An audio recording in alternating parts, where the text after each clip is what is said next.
प्रणाम। मानव का शरीर धारण कर लेने मात्र से कोई मनुष्य नहीं हो जाता। मनुष्य जीवन में कुछ ऐसे तत्व हैं जिनके कारण वो मनुष्य कहलाता है। इन सभी तत्वों में जिन्हें हम भाव कहते हैं या गुण कहते हैं, इन सभी गुणों में सबसे प्रधान गुण कौन सा है? वो है प्रेम और वो है साधना। ईश्वर के पथ पर बढ़ने वाला हर एक साधक भिन्न भिन्न प्रकार की प्रणालियों पर चलता है। हठ योग, राजयोग, लय योग अर्थात योग के अनेकों प्रकार के मंत्र, अनेकों प्रकार के धर्म, अनेकों प्रकार के संप्रदाय आदि आदि। लेकिन यदि मनुष्य के भीतर मनुष्यता ही नहीं होगी तो फिर चाहे तुम कुछ भी कर लो, सब कुछ निरर्थक और व्यर्थ है। केवल मात्र मनुष्य होना ही अपने आप में सर्वोच्च गुण है। और मनुष्य बड़ा न तो पद प्रतिष्ठा से होता है, न ही मान सम्मान से। उसकी साधना ही सब कुछ है। लेकिन उस साधना के पीछे, उसके जीवन के पीछे जो तत्व प्रमुख है वो प्रेम है। जिसने इस प्रेम को समझ लिया वो अपने जीवन से प्रेम करने लग जाता है। साधना पथ बड़ा विचित्र है, बड़ा अद्भुत है।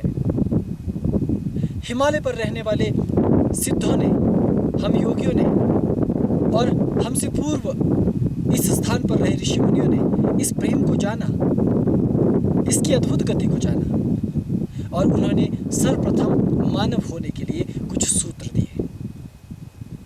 ये सूत्र बड़े ही विचित्र सूत्र थे। इनमें कुछ विशेष सूत्र थे। वो प्रेम, दया, ममता, करुणा, स्नेह, भ्रातृत्व, इस प्रकार के जो मानवोचित गुण हैं, उन्हें ही धर्म में सर्वश्रेष्ठ और सर्वोपरि माना गया। मनुष्य इस विराट सृष्टि में जीवित रहता है, लेकिन जब तक मनुष्य छोटे संप्रदाय में या छोटे से गांव के रूप में या 2-4 घरों के रूप में, परिवारों के रूप में रहता है, तब वो कम लड़ता झगड़ता है, तब वो कम अपराध करता है। लेकिन जैसे जैसे वो उसके चारों तरफ धन तथा कथित माया और सामाजिकता का अंबार लगना शुरू होता है और लोगों की भीड़ आनी शुरू होती है, तो जैसे ही उस व्यक्ति विशेष के पीछे भीड़ आ जाए, उसके भीतर पैशाचिक वृत्तियां जागने लगती है। मनुष्य को पुण्य भाव और पिशाच भाव दोनों के दोनों प्रभावित करते हैं और इन दोनों से ही मनुष्य अपने अस्तित्व को जानता है। लेकिन मूल क्या है? वास्तव में मनुष्यता है क्या? ना तो पैशाचिक भाव और ना ही पुण्य भाव, लेकिन मनुष्य होना, उसका प्रेम, दया, करुणा से आप्लावित हृदय होना, वो उसकी सहज वृत्ति होनी चाहिए। एक तो है कि आपने मुझसे सुन लिया, किसी गुरु से सुन लिया कि प्रेम करना चाहिए भाई को भाई से और सदा स्नेहमय अनुशासित जीवन जीना चाहिए, वो एक अलग बात है। लेकिन जब इन्हीं तत्वों को भीतर से अनुभव करके कोई मनुष्य अपनी स्थिति पर दृढ़ रहता है, तो उसका जीवन देवताओं के जीवन जैसा उच्च कोटि का जीवन हो जाता है। प्रेम शब्द बहुत छोटा है, करुणा, दया, ममता, ये सारे शब्द बहुत छोटे हैं, लेकिन मनुष्य केवल वही है जो इन कर्मों पर चल सके। मनुष्य के भीतर का पिशाच, उसके भीतर की कुत्सित वृत्तियां उसे बार बार जागृत करती हैं, उद्वेलित करती हैं। मनुष्य का मन सदा केवल अपने हित और अपने स्वार्थ तक ही सीमित रहता है, लेकिन इसी कारण वो देवत्व नहीं प्राप्त कर पाता। देवत्व का मार्ग, मुक्ति का मार्ग, आत्मज्ञान का मार्ग, आत्म कल्याण का मार्ग केवल उन कुछ बिंदुओं से होकर जाता है यदि तुम समाज में रहकर उन कुछ चुनिंदा बिंदुओं पर अपने आप को खरा साबित कर सको और अपने आप को मनुष्यत्व के स्तर पर लाकर खड़ा कर सको, तो फिर समस्त ऋषि मुनि हमारे जैसे समस्त सिद्ध और गंधर्व प्रतिपल तुम्हें शुभ आशीष देते हैं। ईश्वर कर्म प्रधान सृष्टि की रचना करते हैं, लेकिन इस कर्म प्रधान सृष्टि में उस व्यक्ति का कर्म सर्वोच्च हो जाता है जो अपने हितों को छोड़कर परहित में लग जाता है। ये तथ्य और ये छोटी छोटी बातें मुझसे पूर्व भी अनेकों बार धर्मगुरुओं ने, बड़े बड़े आचार्यों ने, ऋषि मुनियों ने, सिद्धों ने कही हैं, लेकिन हम इसे साधारण बात सोचकर या इसे सुनकर इसे भूल जाते हैं, और यही हमारी सबसे बड़ी गलती होती है। मनुष्य तो बहुत विराट है, लेकिन उसकी विराटता इतने छोटे छोटे बिंदुओं पर टिकी हुई है जिससे उसके अस्तित्व में देवत्व के गुण आते हैं। अध्यात्म की शुरुआत कहाँ से होगी तुम्हारे जीवन में? सीधे गुरु के पास चले जाने से अध्यात्म नहीं आता। गुरु से दीक्षा या मंत्र ग्रहण करने से अध्यात्म नहीं आता। किसी देवी देवता की प्रतिमा बनाकर पूजा करने से भी अध्यात्म नहीं आता। अध्यात्म बड़ी ही सूक्ष्म और गौण विधा है। वो इतनी सूक्ष्म है कि उसको जानने के लिए तुम्हें पहले मनुष्य होना होता है, और मनुष्यता के लिए तुम्हारे भीतर कुछ पवित्र गुण चाहिए। उन्हीं में ये प्रेम, दया, ममता, स्नेह, भ्रातृत्व इत्यादि गुण आते हैं। ये तो मैं कुछ चंद गुणों की व्याख्या कर रहा हूं। एक आत्मानुशासित भाई जब दूसरे भाई की सहायता करता है तो अध्यात्म का बीज उसके भीतर स्वतः अंकुरित होने लगता है। जब एक भाई घर बना रहा हो और दूसरा भाई उसकी सहायता करे तो वो उसका विकास है। जब कोई भी व्यक्ति सामर्थ्य से अधिक अन्न अथवा धन एकत्रित कर ले, और यदि वो उस अपने अन्न और धन में से कुछ हिस्सा अपने किसी दूसरे भाई को दे, अपने किसी सहयोगी या दूसरे मनुष्य को अथवा दूसरे प्राणी के हित के लिए लगाए, वो उसका सबसे बड़ा गुण होता है। अध्यात्म उस दिन शुरू समझना जिस दिन तुमने इन गुणों को समझ लिया, और जब तक इन गुणों को नहीं समझा तब तक ना तो कोई देवी देवता, तब तक ना तो कोई मनुष्य, तब तक कोई भी तुम्हारी सहायता नहीं कर पाएगा। तुम भले ही लाख यत्न करो, तुम भले ही अनेकों अनेक प्रयास करो, लेकिन तुम्हारे समस्त प्रयास धीरे धीरे व्यर्थ हो जाएंगे। मंत्र नहीं फलते फूलते, ईश्वर की अनुकंपा अनुभव ही नहीं होती। इसके पीछे क्या कारण है? इसके पीछे केवल इतना कारण है कि सभी योनियों से श्रेष्ठ मनुष्य की योनि को कहा गया, लेकिन हमने मनुष्य का शरीर तो धारण कर लिया, लेकिन उसके भीतर की जो वास्तविकता है, उसके जो गुण हैं, उनको हमने नहीं माना। जो व्यक्ति सत्य की राह पर चलता है, जो सत्य पर दृढ़ रहता है, पाप आचरण से बचता है और पवित्रता सदा धारण करता है, ऐसे व्यक्ति के पास आत्मज्ञान स्वतः चलकर आता है। वो भीतर से सहज ही दिव्य प्राप्तियां प्राप्त करने लगता है। लेकिन हमारे अंदर जब तक नकारात्मक तत्व, वैशाचिक वृत्तियां, अभिमान, क्रोध, अत्यंत वासना, इस तरह की वैशाचिक वृत्तियां कि दूसरों के पास जो है उसको भी हम छीन लाएं, दूसरे को जो दिया है वो भी हम खा लें, हम केवल अपना ही अपना देखें और इसके अतिरिक्त सृष्टि के विनाश के लिए हम तत्पर रहें, ये पैशाचिक वृत्तियां ही मनुष्य को महापातकी बना देती हैं। और मनुष्य का ये स्वभाव बड़ा ही निंदनीय है, बड़ा ही निकृष्ट है।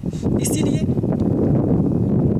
अध्यात्म के सभी दिव्य रास्ते, दिव्य मार्ग वो आम मनुष्यों के लिए बंद हो गए, और ये दुख की बात है।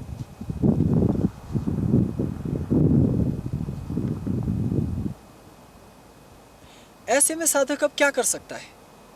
वो कैसे सोचेगा और कैसे अध्यात्म की बुद्धि को प्राप्त करेगा, कैसे अध्यात्म के मार्ग पर आगे बढ़ेगा? केवल यदि वो इस बात को समझ ले कि सबसे पहले मनुष्य होना ज़रूरी है और मनुष्य होने के लिए कुछ अच्छे गुणों का होना ज़रूरी है, जिन गुणों को धर्म के साथ जोड़ा गया, तो वही अध्यात्म के लिए बीज का निर्माण करते हैं, एक ऐसी मृदा का निर्माण करते हैं जिस पर फिर कोई भी अध्यात्म फल फूल सकेगा। कोई भी धर्म ऐसा नहीं होता और नहीं हो सकता है जो एक मनुष्य दूसरे मनुष्य की हत्या के लिए कहे, जहां एक मनुष्य दूसरे मनुष्य को दास बनाकर रखे। अध्यात्म तो बिल्कुल अद्भुत है। ईश्वर तब व्यक्ति से, तब मनुष्य से स्वयं बात करते हैं जब उसके भीतर ऐसे गुण होते हैं कि वो इस पृथ्वी जिसका वो अन्न खा रहा है इसका सम्मान करता हो, इसे अपवित्र न करता हो। मनुष्य जिस नदी का पानी पीता हो उस नदी की माँ के समान रक्षा करता हो, तो ईश्वर उससे प्रसन्न रहते हैं। प्रकृति से केवल तुम्हें उतना लेना चाहिए जितनी तुम्हारी अति आवश्यकता हो, उसके अतिरिक्त प्रकृति में ही बाकी तत्वों को रहने देना चाहिए। प्रकृति का अत्यंत दोहन पापाचार ही है, और असत्य कहना, असत्य कथन सबसे बड़ा पापाचार है। और आज तो असत्य का ऐसा बोलबाला है कि हर एक व्यक्ति असत्य से नहीं सकुचाता। उसे लगता है कि असत्य उसकी ज़रूरत हो गई है। यही कारण है कि अध्यात्म उनको प्राप्त ही नहीं हो पाता। वो प्रयास करते हैं, वो लगातार सोचते हैं, लेकिन सोचने से क्या होने वाला। आज अध्यात्म को फिर से तलाशने की आवश्यकता है, और उसके लिए तुम्हें अपने गुणों को तलाशना होगा। तुम भले ही योग के मार्ग पर जाओ, तुम भले ही तंत्र के मार्ग पर जाओ, तुम भले ही किसी भी धर्म अथवा भक्ति मार्ग पर चले जाओ, लेकिन जब तक तुम्हारे भीतर ये गुण नहीं होंगे तब तक तो सब व्यर्थ है।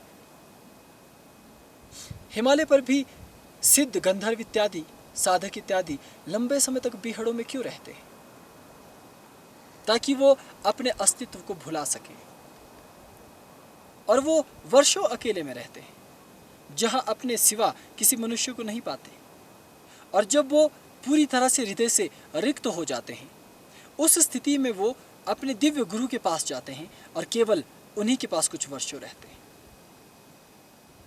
उससे क्या होता है? उनके भीतर का जो अपनत्व है वो धीरे धीरे नष्ट होने लगता है साधना अभ्यास के द्वारा, एकांत में। और फिर वो दिव्य गुरु जिनके अंदर अच्छे गुण हो, दिव्य गुण हो, प्रेम हो, करुणा हो और अहिंसा के मार्ग पर चलने वाले हों, ऐसे दिव्य गुण जो गुरु धारण किए हैं, उनके पास जब साधक जाकर बैठता है तो वही गुण साधक के भीतर आने लगते हैं और शिष्य धीरे धीरे उसी सांचे में ढल जाता है। आज यदि धर्म की मौलिक बातों को, मूल बिंदुओं को मनुष्य ने और समस्त संसार के मनुष्यों ने माना होता, तो आज प्राणी इस तरह से त्राही त्राही नहीं कर रहे होते। आज ये धरती, ये पृथ्वी हाहाकार नहीं कर रही होती। आज पृथ्वी अपने ही अस्तित्व पर शंकित सी लगती है। आज ये पृथ्वी जो जीवनदायिनी है, ये भी उदास सी लगती है, क्योंकि मनुष्यों के स्वार्थ ने इसे भी प्रभावित किया है।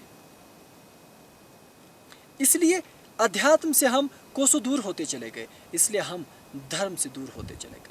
अब धर्म बिल्कुल अलग है। पहले धर्म एकांकी था, निजी था। आज धर्म समूहों का है, संगठनों का है। ये कैसा धर्म? क्या वास्तव में तुम इस धर्म से कुछ पालोगे? आज तुम बड़े बड़े संगठनों के रूप में धर्म को मानते हो, लेकिन ज्यों ही उस संगठन की विचारधारा से बाहर आते हो, त्यों ही तुम इतने पैशाचिक होते हो कि भले ही तुम बड़े से बड़े धार्मिक गुरु के शिष्य हो, बड़े से बड़े धार्मिक संगठन से जुड़े हुए हो, लेकिन तुम्हारी जीवन शैली इतनी पैशाचिक है कि कोई दूसरा व्यक्ति तुम्हें देख ले तो तुमसे बात तक न करना चाहे। तो फिर काहे की आध्यात्मिकता तुम्हारे भीतर? आध्यात्मिकता सामूहिक नहीं होती, वो निजी होती है। ऐसे हिमालयों में, ऐसे विहड़ों में, जहाँ से ऊपर अब कोई दूसरा पर्वत नहीं, पृथ्वी के सबसे ऊंचे स्थल पर इस समय मैं हूँ। इससे ऊपर ऊंचाई वाला कोई दूसरा स्थल नहीं। लेकिन यहाँ पर भी मैं धर्म को अनुभव कर सकता हूँ। यदि यहाँ पत्थर हैं तो जितने पत्थरों की मुझे आवश्यकता होगी उनका मैं प्रयोग कर सकता हूँ, लेकिन सभी पत्थरों को मैं अपने साथ समेटने का प्रयास नहीं करूँगा। ये धर्म की धारणा है। यदि मेरे कमंडल में एक फल होगा या एक सूखा फल का टुकड़ा होगा, तो मेरे पास यदि कोई दूसरा भाई है तो मैं उस फल के टुकड़े को आधा बांट कर दूंगा। ये जो छोटे से विचार हैं, याद रहे यही वास्तव में धर्म के मौलिक सिद्धांत हैं, क्योंकि ये हमें मनुष्य होना सिखाते हैं। जब हम दूसरे को सम्मान देते हैं, दूसरे को मान देते हैं, दूसरे को प्रेम देते हैं, तो हम दूसरे को कुछ नहीं दे रहे, अपितु अपनी भावभूमि निर्मित कर रहे हैं। दूसरे निंदा करते हैं, दूसरे न जाने कैसे कैसे प्रपंच और षड्यंत्र रचते हैं, लेकिन तुम उनसे दूर रहो, उन्हें छोड़ दो। ईश्वर ने केवल ऐसे लोगों को अपने पास बिठाया, अपने सीने से लगाया, जो समाज में अनेक मूर्खों के द्वारा, क्योंकि जो मनुष्य हैं उनके द्वारा यदि प्रताड़ित किए जाते हैं, तब भी यदि वो शांत बने रहते हैं और ईश्वर को पुकारते रहते हैं, तो ईश्वर उनको अपनी ओर अवश्य बुलाते हैं। लेकिन ये इतना सहज और सरल नहीं है। व्यक्ति साधना के लिए सब कुछ करता है, वो मंदिर बनाता है परमेश्वर के नाम पर, लेकिन मैंने कहा कि ईश्वर के लिए मंदिरों की आवश्यकता नहीं होती। वो हैं तो उत्तम है, उनकी निंदा नहीं, उनकी बुराई नहीं, लेकिन समाज की जो पैशाचिक वृत्तियां हैं, यदि वो तुम्हें प्रताड़ित करती हैं, तो तुम उनका सत्यमय तरीके से जहाँ तक संभव हो उनका प्रत्युत्तर दो। लेकिन पैशाचिक वृत्तियाँ संगठित होकर तुम पर टूट पड़ेंगी। जब तुम अध्यात्म के मार्ग पर चलने लगोगे, सत्य के मार्ग पर चलने लगोगे, तो तुम्हारे अपने भी तुम्हारा साथ छोड़ देते हैं। लेकिन यदि तुम्हें दिव्यता धारण करनी है, यदि तुम्हें मनुष्यता के वास्तविक धरातल को प्राप्त करना है, तो तुम्हें ऐसी स्थिति तक पहुंचना ही होगा। तुम चाहे बहुत बड़े साधक बनने चाहो, चाहे तुम धर्म के छोटे से पति के अनुयायी बनना चाहो, जब तक तुम पापाचार में लिप्त हो, तब तक धर्म का कोई भी कर्मकांड, कोई भी माला, कोई भी मंत्र जाप, कोई भी मंदिर या मस्जिद तुम्हें पवित्र नहीं कर सकती। कोई भी स्थल तुम्हारा उद्धार नहीं कर सकता, क्योंकि तुम्हारा उद्धार पहले तुम्हारे भीतर से होता है। जब तुम पाप को समझ लेते हो और उससे किनारा करने लगते हो, तभी वो अलौकिक शक्ति तुम्हें स्वीकारती है। और जब तक तुम धर्म के नाम पर स्वार्थी रहते हो, चाहते हो कि ईश्वर तुम्हारा व्यापार चलाना शुरू कर दे, ईश्वर तुम्हारे रोगों को दूर करना शुरू कर दे, ईश्वर तुम्हें बहुत सा धन संपत्ति इत्यादि संपदा तुम्हें प्रदान करे, तब तक सब कुछ गलत हो रहा है। हो सकता है ईश्वर दयालु हैं, कृपा निधान हैं, अपनी शक्तियों के माध्यम से तुम्हें वो सब प्रदान कर लें, लेकिन उस सब से क्या हो जाएगा? कंकड़ पत्थर जोड़कर क्या कर लोगे? तुम्हारा जीवन ही नष्ट हो जाएगा। ईश्वर ने तुम्हारे लिए समस्त व्यवस्थाएं की है, लेकिन तुम उनको देख नहीं पाते हो। इसलिए ईश्वर के नाम पर, ईश्वर की शक्तियों के नाम पर यदि तुम्हें कुछ दिया जाता है, वो बड़ा ही गलत है। ईश्वर के नाम पर यदि तुम्हें कुछ दिया जाना चाहिए तो वो प्रेम है, वो ऐसे सद्गुण हैं। यदि उन सद्गुणों को तुम अपना लेते हो तो वास्तव में तुम ईश्वर के पुत्र होते हो। क्या तुम सबसे समान रूप से प्रेम कर पाते हो? क्या तुम सबको सम्मान दे पाते हो? यदि हाँ तो उत्तम है, और यदि नहीं तो अब तुम्हें पुनः एक बार सोचना होगा, क्योंकि यदि तुम्हारा उत्तर नकार है तो तुम्हारे जीवन में बहुत सी मुश्किलें हैं। तुम सही रास्ते पर नहीं हो। यदि तुम इस सृष्टि से केवल लेते हो और देना नहीं जानते, तो भी तुम गलत रास्ते पर हो। यदि तुम केवल ऐसे गुरु, ऐसे धर्म पथ पर विश्वास करते हो जो केवल तुम्हारे दुख दर्द मिटाने वाला हो, और तुम्हें अध्यात्म के वास्तविक मार्ग की ओर इंगित ही नहीं करता, ले ही नहीं जाता, तो भी समझना कि फिर तुम किसी भ्रम में पड़ चुके हो। अब फिर तुम मनुष्यता की ओर नहीं हो। क्या मनुष्य इतना स्वार्थी हो सकता है कि वो केवल अपना व्यापार देखे, अपना परिवार देखे और अपने पुत्रों को और पुत्रियों का सुख देखे? नहीं, ये तो पैशाचिक और जीवों जैसी वृत्तियां हैं। मनुष्य तो वो है कि अगर अपने पुत्र पुत्री दुखी हैं और दूसरे पड़ोसी के भी, तो पहली प्रार्थना पड़ोसी के पुत्र और पुत्रियों के लिए होनी चाहिए। यदि ये संभव है तो जीवन उच्च कोटि का होगा, तब तुम मनुष्य हो। और यदि तुम्हारे अंदर ये मानवीय गुण हैं, तुम देश के लिए, राष्ट्र के लिए, विश्व के लिए सोचते हो, तो इससे उत्तम और क्या हो सकता है? तब सब कुछ तुम्हें सहज ही प्राप्त होने लगेगा और उस दिन एक सिद्ध गुरु तुम्हारे जीवन को बदल सकता है। उस दिन परमात्मा का प्रकाश स्वतः तुम्हारी ओर आने लगेगा। तब किसी की सहायता की आवश्यकता नहीं होगी। तब